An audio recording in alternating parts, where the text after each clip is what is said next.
নমস্কাৰ বন্ধু বান্ধৱীসকল, এইটো এটা D2S HD বক্স, বহুত ভাল বক্স, ধুনীয়া বক্স, ডিজিটেল HD। কিন্তু ইয়াত সব অ'কে আছে, টিভি স্ক্ৰীনত পিকচাৰ ধুনীয়া স্পষ্ট আহি আছে, ষ্টাৰ স্পৰ্ট HD লাগি আছে, আৰু ৰিম'ট বহুত ধুনীয়া ৰিম'ট আছে, কিন্তু ইয়াত চাউণ্ডটো অহা নাই। এইটো ভলিউম বঢ়াইছোঁ,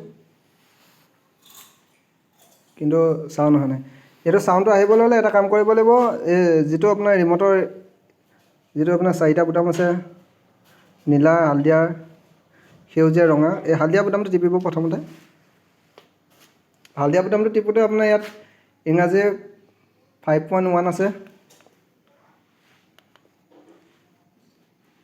তাৰপিছত আপোনাৰ নেক্সট কৰি দিব, ইংৰাজী আছে, অ'কে কৰি দিব ইংৰাজীত।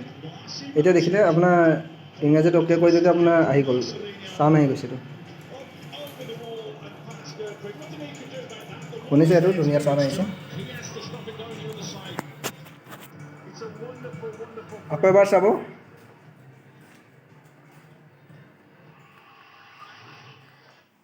ইংৰাজী 5.1 দেখিছে আপুনি টিভি স্ক্ৰীণত। আপুনি এইটো য়েল্ল' বুটাম টিপিব, D2S যিটো ৰিম'টৰ আপুনি য়েল্ল' বুটাম টিপিব। এইটো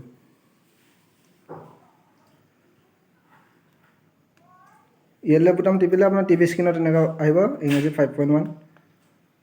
এইটো নেক্সট কৰি দিব আপোনাৰ ইংৰাজী আছে, ইংৰাজী অ'কে কৰি দিলে আপুনিতো আহি গ'ল, ভলিউমটো আহি গ'ল।